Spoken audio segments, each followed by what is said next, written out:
आपकी आवाज में आज बात इतिहास की। जी हां, आज हम बात करने जा रहे हैं देश, कांग्रेस और आरएसएस के इतिहास की। लेकिन सवाल यह है कि जो इतिहास हमारे सामने दस्तावेजों में दर्ज है, जिसका हम अध्ययन करते हैं, वो किसी को लेकर भी क्यों ना हो, क्या वही सच्चा इतिहास है? क्या वो इतिहास दूषित नहीं है? ये सवाल क्यों उठ रहे हैं, ये भी हम आपको बताएंगे। इसके साथ ही चुनाव से पहले सियासत में धर्म की शुद्धता के पैमानों का भी जिक्र होगा, फिक्र होगी, इस पर भी कई सवाल होंगे। एक खास पैनल हमारे साथ जुड़ेगा, लेकिन सबसे पहले आपको एक रिपोर्ट दिखाते हैं, ये बताते हुए कि जो खबर हम आपको दिखाने जा रहे हैं वो पूरी तरह से विश्वसनीय है।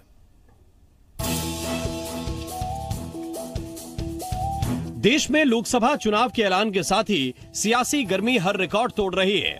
देश का भविष्य मजबूत करने के नाम पर सियासत इतिहास की प्रामाणिकता पर सवाल उठाने से लेकर धर्म की शुद्धता के सर्टिफिकेट बांट रही है। एमपी में कांग्रेस के विचार प्रकोष्ठ ने शक्ति ऐप की एक बैठक बुलाई। बैठक का मकसद कांग्रेस नेताओं और कार्यकर्ताओं को देश का इतिहास और इतिहास में कांग्रेसियों के योगदान को बताना था, तो साथ ही आरएसएस के कथित दूषित इतिहास को उजागर भी करना था। कांग्रेस ने आरएसएस पर इतिहास से छेड़छाड़ के आरोप लगाए तो बीजेपी की तरफ से भी पलटवार करारा था। संघ के एक बड़े विचारक ने ये बताया है कि संघ के कार्यकर्ता गांधी और नेहरू की सुरक्षा में लगे रहते थे और उनकी सुरक्षा करते थे। अगर सुरक्षा करते थे तो फिर गोली क्यों मारी? ये जो षड्यंत्र पूर्वक जो संरचनाएं हो रही हैं, इनके प्रति देश को सतर्क रहना पड़ेगा और देश के वास्तविक इतिहास की जानकारी लोगों को उपलब्ध करानी पड़ेगी, और वही काम हम लोग कर रहे हैं। देखिए, कांग्रेस आई के नेताओं ने, फिर मैं बोल रहा हूं, इंदिरा गांधी और उसके पश्चात 77 के पश्चात इन्होंने पैसे दे दे के लेखक खरीदे, पैसे दे दे के इन्होंने इतिहास लिखवाया, वोदका पिला पिला के इतिहास लिखवाया। ये तो स्थिति रही है। लेकिन आज भी हर पत्थर चीख के बोलता है, हर गलियां चीख के बोलती है कि जो महात्मा गांधी की कांग्रेस थी वो अलग है और ये फर्जी गांधी की कांग्रेस अलग है। तो सियासत में अब इतिहास पर हाय तौबा मची है। वैसे सिर्फ इतिहास ही नहीं, जिस पर बवाल है आजकल फिर से सत्ता के केंद्र में धर्म और जनेऊ है। दिग्विजय सिंह ने आरएसएस पर निशाना साधते हुए कहा था कि मैं तो सच्चा हिंदू हूं, फिर आरएसएस को मुझसे आपत्ति क्यों है? इसके बाद तो दिग्गी को सच्चा हिंदू बताने पर पूरी कांग्रेस आमादा हो गई। दिग्गी के इस बयान पर बीजेपी के दो दिग्गज सामने आए और दिग्गी को अवसरवादी और ढुलमुल हिंदू होने का सर्टिफिकेट जारी कर दिया। दिग्विजय सिंह जी ने कभी समर्थन किया सच्चे हिंदू के नाम पे? और वो तो रघुवंश के खानदान के, राघवगढ़ उनके घर स्टेट का नाम था, तो ढुलमुल हिंदू है वो। जब चुनाव आता है तो कहते हैं हम हिंदू हैं, हम मंदिर जा रहे हैं, हम पढ़ाने दर्शन करने जा रहे हैं, जैन आचार्य की जा रहे हैं, तो इसकी आवश्यकता क्या? लेकिन कांग्रेस का ये फैशन हो गया है कि जब चुनाव आता है कि हम हिंदू हैं। पहले सिर्फ एक समाज की तुष्टीकरण के लिए ये लोग कोई नहीं जाते थे। ना श्री राहुल गांधी जाते थे, ना श्री कमलनाथ जाते थे, ना श्री दिग्विजय सिंह। आपने पहले कभी नहीं देखा होगा, परंतु अब ये लोग सब जगह जा रहे हैं, पहले करते हैं। मुझे तो इस बात का खेद है कि प्रियंका जी गई जहाँ उनके दादाजी की कब्र थी, उस कब्र पे तो नहीं गई, परंतु और दूसरी जगह गई। दूसरी जगह जाए तो अच्छा है, परंतु उन्हें मालूम था दादाजी की कब्र के ऊपर जाकर फूल चढ़ाने से उन्हें वोट नहीं मिलेगा। अब सवाल ये है कि क्यों चुनाव से पहले ही नेताओं को अपने और दूसरों के धर्म याद आते हैं? विकास के दावों और वादों के बीच क्यों वोटों के ध्रुवीकरण की कोशिशें शुरू हो जाती हैं? और बड़ा सवाल ये भी कि क्या वाकई नेताओं का मानना ठीक है कि चुनाव में विकास के मुद्दों से कहीं ऊपर जातिवाद और संप्रदायवाद हावी होता है? ब्यूरो रिपोर्ट, जी मीडिया। बात इतिहास की भी होगी, धर्म की भी होगी। इतिहास जिसका बार बार जिक्र हो रहा है और ये आरोप लगाए जा रहे हैं कि इतिहास तो दूषित है। अब इतिहास अगर दूषित है तो दूषित किया किसने? देखिए, इतिहास है, लेकिन इतिहास जो दर्ज किया गया और हम तक पहुंचाया गया, यानी कि भावी पीढ़ियों तक और जो आने वाली पीढ़ियों तक पहुंचाया जाएगा, क्या हम दूषित इतिहास पढ़ रहे हैं? बीजेपी कहती है कि वोडका के नशे में यह इतिहास लिखवाया गया है। कांग्रेस कहती है दरअसल ये दूषित इतिहास है, ये विचारधारा इस तरह की बनाकर इतिहास को अपने हिसाब से लिखने की कोशिश की गई है। तो अब सवाल इतिहास को लेकर भी है और सबसे बड़ा सवाल यह है कि जहां हम बात कर रहे हैं चुनाव की, हम बात कर रहे हैं देश के भविष्य की, हम बात कर रहे हैं बेरोजगारों गरीबों के भविष्य की, वहां इतिहास क्या वाकई इतने मायने रखता है? बहुत से सवाल हैं। 3 मेहमान हमारे साथ जुड़ रहे हैं। आशीष शर्मा जी बीजेपी के विधायक हैं, रामकिशोर दोगने जी पूर्व कांग्रेस के विधायक हैं, कांग्रेस के पूर्व विधायक हैं, और इसके साथ साथ ऋषि पांडे जी वरिष्ठ पत्रकार हमारे साथ जुड़ रहे हैं। मैं आप तीनों मेहमानों का बहुत बहुत स्वागत करता हूं। सबसे पहला सवाल मेरा वरिष्ठ पत्रकार ऋषि पांडे जी से। ऋषि सर, बहुत कंफ्यूजन में हूं इतिहास को लेकर। अब सब सवाल पूछूं भी तो समझ में यह नहीं आता कि आज तक हम जो पढ़ते रहे हैं या अब तक भी जो पढ़ते रहे हैं वो शुद्ध इतिहास है कि दूषित इतिहास है, क्योंकि सियासत ने दावे बहुत किए हैं। अब सवाल कौन से इतिहास पे पूछे हम? हाँ, बिल्कुल ठीक बात कह रहे हैं। वाकई में इतिहास को लेकर एक बहुत बड़ा कंफ्यूजन है, एक बहुत बड़ी गफलत की स्थिति, क्योंकि कांग्रेस का कहना है कि जो इतिहास के साथ जो छेड़छाड़ हुई है वो आरएसएस और भाजपा की मानसिकता का परिणाम है, जबकि कांग्रेस का बीजेपी का कहना है कि कांग्रेस लंबे समय तक सत्ता में रही है। कांग्रेस के पास जो पाठ्यक्रम में जो विषय पढ़ाए जाते हैं उसको उसमें फेरबदल करने का, उसमें संशोधन करने का पूरा अधिकार रहा लंबा समय होने के कारण। इसलिए ये एक निष्पक्ष रूप से अब उसका सिस्टम क्या होगा, लेकिन इतिहास के पुनर्लेखन की आवश्यकता है। वो इतिहास जो वास्तविक हो, वो इतिहास जो हमारे पुरखों की गौरव गाथा या हमारे जो भी घटनाक्रम हुआ इतिहास उस पर निर्भर हो। लेकिन सवाल ये कि ये सारे तथ्य आएंगे कहां से? जो भी तथ्य आएगा उसको कोई भी दूसरा जो उसका राजनीतिकरण इतना हो गया है शैक्षणिक संस्थाओं का, उसके कारण इसको कोई भी इसको कंडेम करेगा, कोई भी इसके ऊपर उंगली उठाएगा। लेकिन ये सवाल अपने आप में बड़ा सवाल है कि वास्तविक इतिहास कौन सा है, जो हम लोगों ने पढ़ा वो, या जो आज हमारे बच्चे पढ़ रहे वो, या कल जो पीढ़ी आएगी वो पढ़ेगी वो। क्योंकि जो सरकार आएगी वो इतिहास के साथ बदलाव करेगी, वो अपने मन माफिक अपनी सुविधा के हिसाब से अपने को वोट दिलाने वाला, एक कंट्रोवर्सी क्रिएट करने वाला ऐसे तथ्य लेके आएंगे, और उसके कारण एक कंफ्यूजन हमेशा बना रहेगा। ठीक ऋषि सर, मैं आता हूं आपके पास, इसके बाद फिर हम धर्म पर भी चर्चा करेंगे, इतिहास पर तो भी हम चर्चा कर ही रहे हैं। आशीष शर्मा जी, आपसे मेरा अगला सवाल है। आशीष जी, एक बात बताइए सर, ये बार बार आप आरोप लगाते हैं कि कांग्रेस ने लंबे समय तक सत्ता का सुख भोगा, इसलिए उन्होंने इतिहासकारों को भी अपने प्रभाव में लेकर और इतिहास को बदलवा दिया। मेरा आपसे एक सवाल है सर, आप जानते हैं कि 125 साल पुरानी पार्टी है और यही वो लोग हैं या इसके वही नेता हैं जो उस वक्त स्वतंत्रता सेनानी थे। बाद में हो सकता है कि उनकी पीढ़ियों के आगे जाके जो वंशज हैं वो आपकी पार्टी में आ गए या उन्होंने आपकी पार्टी की संरचना रखी, लेकिन इतनी पुरानी पार्टी के लिए क्या मन में जरा भी सम्मान नहीं है क्या?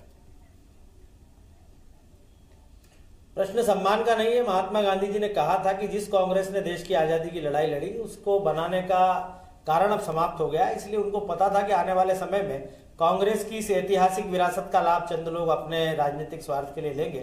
इसलिए उन्होंने कहा था कि कांग्रेस को अब समाप्त कर देना चाहिए। एक राजनीतिक दल के रूप में कांग्रेस देश के लोकतंत्र में हिस्सा नहीं ले। जहां तक बात है, भारत का अधिकांश इतिहास गुलामी के दौर में लिखा गया। पहले हम विदेशी आक्रमणकारियों के गुलाम रहे, फिर अंग्रेजों के गुलाम रहे। इसलिए मैं ऐसा मानता हूं कि गुलामी के दौर में लिखा गया इतिहास, उसकी निष्पक्षता पर संदेह है। और निश्चित ही हमने भी जब कई सारी किताबें पढ़ी, आज भी पुराने दौर की किताबें पढ़ते हैं, क्रांतिकारियों को गुंडा बनाया जाता है, क्रांतिकारियों को डाकू बताया जाता था कुछ किताबों में। तो कहीं ना कहीं ये देशभक्तों के साथ तो अन्याय है। और मैं मानता हूं कि इस तरह का लेखन यदि तत्कालीन समय में किसी ने भी किया तो उसने देश के सही इतिहास के साथ न्याय नहीं किया। और जहां तक बात संघ और उससे जुड़े उसके इतिहास का मामला है, तो कांग्रेस ने हमेशा संघ को बदनाम करने का काम किया है। और ये आज से नहीं, महात्मा गांधी जी की हत्या के समय से लेकर आज तक लगातार संघ पर उंगली उठाने का काम कांग्रेस के कार्यकर्ता करते रहे। ठीक, आशीष जी, क्या सच नहीं है कि नाथूराम गोडसे का आरएसएस से कोई संबंध नहीं था और नाथूराम गोडसे ही महात्मा गांधी के हत्यारे हैं? देखिए, बाद में न्यायालय में भी ये मामला गया था और न्यायालय ने भी संघ को क्लीन चिट दी थी कि राष्ट्रीय स्वयंसेवक संघ का महात्मा गांधी की हत्या से कोई लेना देना। अच्छा आशीष जी, बहुत दिन नहीं बीते, आपको एक खबर याद होगी, नाथूराम गोडसे की जयंती पर ग्वालियर में, मुझे याद है, एक छोटा कार्यालय है, वहां पर नाथूराम गोडसे की मूर्ति थी, उसका पूजन होता था। और जब कांग्रेस ने इस पर आपत्ति जताई, उस वक्त सरकार आपकी थी, 3-4 दिन जब जमकर किरकिरी हुई तब जाकर वो मूर्ति हटी और वहां पुलिस ने कार्रवाई की। क्या ये खबर सच नहीं है? बोल दीजिए। हाँ, ये खबर सच है। मैं जानता हूं कि इस तरह की घटना हुई थी और बाद में उस पर कार्रवाई हुई थी। लेकिन इस तरह के विचार भी समाज में होते हैं, इससे इनकार नहीं किया जा सकता। ठीक। मैं आता हूं आशीष जी आपके पास। पूजने वाले लोग हैं तो नाथूराम गोडसे का महिमा मंडन करने वाले लोग भी इस देश में हैं। मैं आता हूं सर आपके पास। रामकिशोर जी, कांग्रेसियों से जब भी आरएसएस को लेकर सवाल पूछिए, उनकी जुबान पर सबसे पहला सवाल यह रहता है कि देश के स्वतंत्रता संग्राम में आरएसएस की क्या भूमिका है। जो सवाल मैंने आशीष जी से पूछा था, उसी तर्क पर मैं आपसे सवाल पूछता हूं कि आप जानते हैं कि ना तो भाजपा इतनी पुरानी है, ना जनता दल इतना पुराना है कि वो आजादी के समय से चला आ रहा हो। यह 70-80 के दशक की बात है। आप फिर भाजपा और इसके साथ साथ आप जनसंघ पर क्यों सवाल उठाते हैं, जबकि आप ये जानते हैं कि उस वक्त इन सियासी दलों का अस्तित्व नहीं था। उस वक्त आपकी पार्टी थी तो आपके नेता लड़े। आशीष जी देखिए, जब देश आजाद हुआ था, आजादी की लड़ाई कांग्रेस ने लड़ी थी, बिल्कुल सत्य है। पर उस समय भी ये जो हिंदू महासभा के नाम से थी, आरएसएस भी था। आपने देखा है कि 1924 के करीब सेवा दल का गठन हुआ था, जो स्वतंत्रता संग्राम सेनानियों को मदद करने के लिए हुआ था। और उसके बाद आरएसएस का गठन हुआ, जो अंग्रेजों को मदद करने के लिए हुआ था। आपने देखा है जिनको फांसी की सजा हुई है, उनको भी गवाह आरएसएस के लोगों ने दिया है। तो ये आरएसएस हमेशा अंग्रेजों को साथ दिया और अंग्रेजों को आगे बढ़ाया और आगे बढ़ाती आई है। और आज भी वही काम कर रही है कि इसको ये इतिहास की जैसे बात कर रहे हैं आप बताइए, आप लोग क्या बोधका में बिक जाते हैं कि आप भी साहित्यकार हैं, आप भी एक संस्कृति से जुड़े हुए हैं। आप अगर बात कर रहे हैं, चर्चा कर रहे हैं, तो क्या बोधका में बिक जाएंगे क्या? आप जैसे आरोप लगा रहे हैं भाजपा के लोग, शर्म आना चाहिए कि साहित्यकारों पे, लेखकों पे, जो देश की बात करते, देश की एक चिंता करते, चिंतन करते, उनके ऊपर ऐसा आरोप लगाना ठीक है क्या? तो ये लोग हमेशा अपने स्वार्थ के लिए कहीं भी गिर सकते हैं। अब नाथूराम गोडसे की पूजा हो रही है और पूजा भाजपा के लोग कर रहे हैं, और इसके बाद कहते हैं कि वो तो ऐसे एक विचारधारा है या विचारधारा के लोग भी रहते हैं। ये कौन सा तरीका है? आप सीधे बोलिए ना कि हमने गोली मारी, आरएसएस के लोगों ने गोली मारी है महात्मा गांधी को, और आज महात्मा गांधी के नाम से पुजाने लग गए, आप महात्मा गांधी को पकड़ने लग गए। गोली मारकर पकड़ना ये ठीक नहीं है। और इतिहास के साथ छेड़छाड़ की बात जो आ रही है, इतिहास के साथ आप छेड़छाड़ कर रहे हो। रानी विक्टोरिया को 1931 में सलामी किसने दी थी? आरएसएस के लोगों ने सलामी दी थी। ठीक, दोगले साहब पहली बात तो ये हाँ सर, मैं पूछता हूँ सर आपसे, एक मिनट सर, अपने बयान में कहा था दोगले साहब एक मिनट। एक तो सर मैं शराब पीता नहीं, और दूसरा अगर पीता भी होता तो वोडका के लिए मैं पत्रकारिता के साथ विश्वासघात नहीं करता। मैं जैसा आपने कहा कोई भी नहीं करता, ना ऋषि सर करते। साहित्यकार, लेखक और पत्रकार, ठीक, ऋषि सर ये वोडका के नशे में इतिहास बदलवा दिया गया, एक अलग मसला है। भले ही वोडका के नशे में इतिहास ना बदलवाया गया हो, लेकिन ये हम मान सकते हैं, इसके पीछे तर्क लगता है कि आजादी से पहले भी 300-400 साल पहले जब विदेशी आक्रांताओं ने आक्रमण किया, अंग्रेजों ने हम पर हमला किया, आपको लगता है कि दरअसल प्रभाव डालकर गन पॉइंट पर भले ही इतिहास बदलवाया जा सकता है, और ये शायद हुआ होगा। और अगर ऐसा हुआ है तो फिर सत्य इतिहास हम कहां से लाएंगे आज इतने साल बाद? मैंने वही बात अपनी शुरुआत में की थी कि सवाल सबसे बड़ा यही है कि यदि इतिहास के पुनर्लेखन का मौका भी मिलता है, हम इस पीढ़ी को या आने वाली पीढ़ी को यदि इतिहास की, तो वो तथ्य कहां से आएंगे, वो कहां से चीजें मिलेगी? क्योंकि आजादी के पहले से इतिहास दूषित हुआ है, निश्चित तौर पे हुआ है। और जिस तरीके से आशीष जी ने और दोगले जी ने बात कही, इनकी बातों में अपने अपने स्तर पर दम है कि उस समय जिस भी कारण से दबाव में, प्रलोभन में, और जो भी परिवर्तन इतिहास के साथ जो छेड़छाड़ हुई है, जो हमारे हीरोज रहे, जो हमारे हिंदू हो या मुसलमान हो, जो हीरो रहे, उनके साथ उनके बलिदान को, उनके जो काम को जो कम करके आंका गया, और जो दूसरे तबका का लोग थे उनको जिस तरीके से महत्व दिया गया, अंग्रेजों का महिमा मंडन हुआ, मुगलों का महिमा मंडन हुआ, तो ये सारी चीजें जो हुई है, इतिहास के साथ जो छेड़छाड़ हुई है, वो अब कौन इसके लिए आगे आएगा? इतिहास के पुनर्लेखन के लिए वो कौन सी संस्थाएं काम करें और वो कैसे करेगी, इस पे जरूर सोचना पड़ेगा, क्योंकि बड़ा विषय है, बहुत व्यापक विषय है। बहुत व्यापक विषय, इसे हम आधे घंटे में तो नहीं समेट पाएंगे, और ये कैसे पुनर्लेखन होगा इसका और उसके पीछे प्रामाणिकता क्या होगी, इस पर भी बहुत बड़ा सवाल है। दोगने साहब, चर्चा का दूसरा भाग हम शुरू करते हैं। मेरा आपसे एक सवाल है। दिग्विजय सिंह ने एक बयान दिया, उनके बेटे जयवर्धन सिंह भी बयान दे रहे थे, और उसके साथ साथ आरिफ अकील ने भी एक बयान दिया कि सच्चे हिंदू अगर कोई है तो वो दिग्विजय सिंह है। ये बात इतिहास और हिंदू धर्म उसी से निकली हुई है। उन्होंने कहा कि अगर कोई सच्चा हिंदू है तो दिग्विजय सिंह है। सर मुझे एक बात बताइए, अगर दिग्विजय सिंह है तो नाम से ही जाहिर है, उसमें ये चुनाव से पहले ये इतना जोर देकर बताने की क्या आवश्यकता है कि हम हिंदू हैं? अब आशीष जी का हम समझ सकते हैं, वो अगर टीका लगाकर बैठते हैं तो चुनाव हो तो भी लगाकर बैठते हैं, ना हो तो भी लगाकर बैठते हैं। बीजेपी वो साफ है उनकी छवि। कांग्रेस ये दिखाने की कोशिश क्यों करती है कि चुनाव से पहले हम हिंदू हैं, मंदिर जाते हैं? देखिए, हिंदू धर्म और संस्कृति है। हिंदू धर्म में सभी धर्मों का सम्मान किया जाता है। दिग्विजय सिंह सभी धर्मों का सम्मान करते हैं। बाकी मैं आपको बताना चाहता हूँ, बिल्कुल सत्य, मैं भी ये बोलना चाहता हूँ, गर्व से कहना चाहता हूँ कि दिग्विजय सिंह हिंदू हैं और सबसे बड़े हिंदू हैं। आज अगर आप पता लगा लें, उनके महल में 11 मंदिर है। उनका जो मकान है या राघवगढ़ में जो महल बना हुआ है उसमें 11 मंदिर है। एक मंदिर में अखंड ज्योत जल रही है। ये मैं साक्षात गवाह हूं, उसका मैंने देखा हुआ हूं। तो ये जिस तरह से बात करते हैं उनको पाखंडी या दूसरी तरह के हिंदू विरोधी बताते हैं, इनको जवाब देने के लिए हम लोग ये बात कर रहे हैं। अच्छा दोगने साहब, मान लीजिए किसी के पास बस सिर्फ 500 करते हैं। दोगने साहब, मान लीजिए किसी गरीब के पास 500 स्क्वायर फीट का मकान है, वो दो मंदिर भी नहीं बना सकता, 11 तो बहुत दूर की बात है, तो क्या उसके शुद्ध हिंदू होने पर सवाल उठाए जा सकते हैं क्या, अगर ये पैमाना है तो? नहीं, किसी पे सवाल, हम तो कभी सवाल उठाते ही नहीं है। हम तो हिंदू मुसलमान सिख ईसाई सबको लेकर और सर्वधर्म सद्भाव को लेकर चलते हैं। कांग्रेस कभी किसी को एक पक्षी चलती नहीं है, सबको लेकर चलती है, सबका विकास करना चाहती है, सबको आगे बढ़ाना चाहती है। सिर्फ भारतीय जनता पार्टी का नेचर और आचार और विचार है हिंदू मुस्लिम की बात करना और झूठ बोलना। आपने देखा कि हिंदुओं की बात करके सरकारें बनाई है और आज तक मंदिर नहीं बनाया है, आज तक काम नहीं किया हिंदुओं के लिए कुछ भी। आज आप देखें, गौशाला की बात करते हैं, ये गाय की पूजा की बात करते हैं, इन्होंने कितनी गौशाला बनाई है। गौशाला के टाइम में अनुदान, आज दिग्विजय सिंह जी की बात निकली, मैं आपको एक बताना चाहता हूं दिग्विजय सिंह जी की बात की, उनकी सरकार थी उस टाइम गौशाला को 5 रुपए प्रति गाय चारे का अनुदान दिया जाता था और भारतीय जनता पार्टी की सरकार है उसने 2 रुपए कर दिया। तो ये परिवर्तन है सोच का और उसका। मैं आता हूं आपके पास, आशीष जी मैं आपके पास आ रहा हूं। ये बड़ी अच्छी परिभाषा दी दोगने साहब ने। आशीष जी, अरे सर, सबको लेके चलते हैं सर। हिंदू धर्म ये भी कहता है कि बाकियों को बोलने का मौका भी दे। रुकिए ना सर, दोगने साहब 1 मिनट। आशीष जी, आपसे मेरा एक सवाल, ये दोगने साहब ने बड़ी अच्छी बात की, उन्होंने कहा कि वो सच्चे हिंदू हैं, सभी धर्मों को बराबर का सम्मान देते हैं और ये हर धर्म सीख देता है, ये बहुत अच्छी बात है। लेकिन इसी को आधार बनाकर बाबूलाल गौर कहते हैं कि दरअसल दिग्विजय ढुलमुल हिंदू हैं, वो आधे हिंदू हैं और जो आधे हैं वो बाकी धर्मों के हैं। अगर बाकी धर्मों का वो सम्मान कर रहे हैं तो वो ढुलमुल हिंदू कैसे हो गए, और वो हिंदू हैं नहीं है, आपको क्या आपत्ति है? आपकी आवाज चली गई है आशीष जी, आवाज आ रही है क्या? आपकी आवाज चली गई है, आपकी आवाज चली गई है, लेकिन मैं आधा प्रश्न आपका सुन पाया, उसका जवाब देना चाहता हूं। कांग्रेस और दिग्विजय सिंह जी उस पाप को धोना चाहते हैं जो उन्होंने पिछले अपने कार्यकाल में इस मध्य प्रदेश में और भारत में किया था।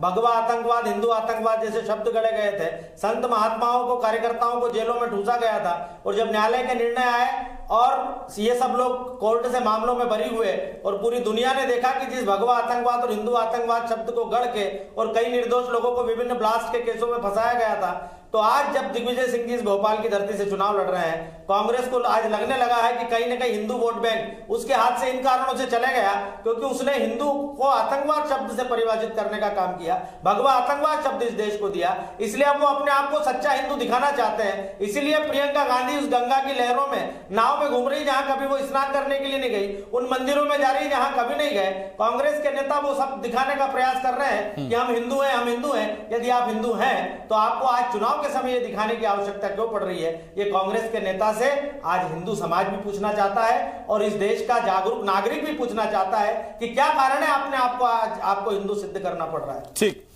ऋषि सर आवाज आ रही है आप तक? हाँ आ रही है, बिल्कुल आ रही है। ठीक ठीक। ऋषि सर, मेरा आपसे एक सवाल है सर, हालिया वक्त में गुजरे हुए महीनों में कांग्रेस को मिल रही एक के बाद एक कामयाबी, क्या इसी कांग्रेस की नई छवि की उपज है, उसकी देन है, या फिर दरअसल ये लंबे समय से चली आ रही और लगातार जीतती आ रही बीजेपी के खिलाफ जनता की एंटी इनकम्बेंसी है? क्योंकि कांग्रेस को शायद ये लगता है कि ये बदली हुई छवि ही, कि थोड़ी सी सॉफ्ट हिंदुत्व, वो कामयाबी का पैरामीटर हो गया है नया और उस पर हम चलेंगे आगे।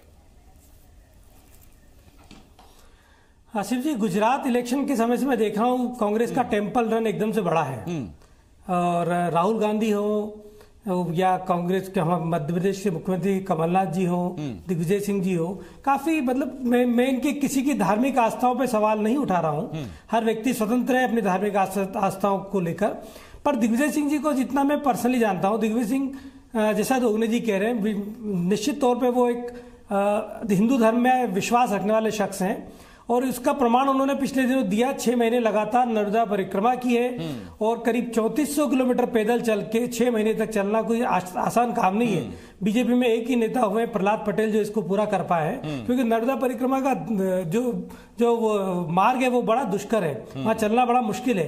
तो ये जो कांग्रेस को ये जो लगा है कि एक धर्म को लेकर किसी खास धर्म की हिमायत बन के वो पूरे जो वोटर है पूरे समाज का वोट नहीं ले जा सकती है, इसके लिए कांग्रेस ने एक चेंज लाया है। और वो चेंज हमने पिछले, जब अरुण यादव मध्य प्रदेश कांग्रेस कमेटी के अध्यक्ष थे, तब हमने पीसीसी में गणपति बिठाए जाते थे, वो भी एक नया दौर था, एक नई तरह की चीज थी। कमलनाथ जी का जो उनका खुद का घर है, वहां पे एक बहुत बड़ा उन्होंने हनुमान जी का मंदिर बनाया है। तो ऐसा नहीं है कि सिर्फ धर्म जो है बीजेपी की विषय वस्तु होकर रह गया है, धर्म पे सबका अधिकार है। पर हाँ, धर्म को लेकर प्रचार प्रसार में जरूर कांग्रेस ही बदनाम है और बीजेपी बहुत आगे है, ये जरूर मैं कहना चाहूंगा। ठीक, बहुत शुक्रिया सर, वक्त खत्म हो गया। आशीष जी, रामकिशोर दोगने साहब, ऋषि पांडे सर, बहुत बहुत शुक्रिया आप हमारे साथ जुड़े। देखिए, एक बात तो हम कहना चाहेंगे कि आतंकवाद आतंकवाद होता है, बदमाशी बदमाशी होती है। अब इसमें हिंदू आतंकवाद नहीं होता, मुस्लिम आतंकवाद नहीं होता, भगवा आतंकवाद नहीं होता, हरा आतंकवाद नहीं होता, आतंकवाद आतंकवाद होता है। ये हम सबको पहली बात समझनी चाहिए। दूसरी बात ये कि अगर धर्म मानते हैं तो अंदर से मानिए, उसका दिखावा मत करिए, फिर वो किसी भी चीज के लिए हो। दूसरा, अगर आप उसको इतनी जोर शोर से ही धर्म को मानते हैं तो फिर अचानक एक पीक टाइम पर आकर ही वो धर्म इतना उबाल क्यों मारता है, या फिर वो धर्म अचानक से क्यों दिखने लगता है? सवाल इस पर भी है। सवाल इस पर भी है कि अगर आपने किसी धर्म को अपनी विषय वस्तु समझ लिया है और दूसरा अब जब धर्म दिखाने लगा है तो फिर आपको क्यों उस पर जलन मच रही है, या आपको क्यों लगता है कि हमारे वोट बैंक में सेंध लग रही है? क्या हालिया मिली हार की वजह से चिंता तो नहीं है? बहुत से सवाल हैं। आप दिखावे पर मत जाइए, अपनी अकल लड़ाइए। और रही बात इतिहास की, तो इतिहास जो हमने पढ़ा है फिलहाल तो उसे ही सच मानिए, क्योंकि हमारे पास अभी कोई जरिया है नहीं। कभी दोबारा लिखा जाएगा तब देखेंगे कि कितना प्रमाणिक वो इतिहास है। ये सब चीजें हैं, मिलाकर देखिएगा जरूर।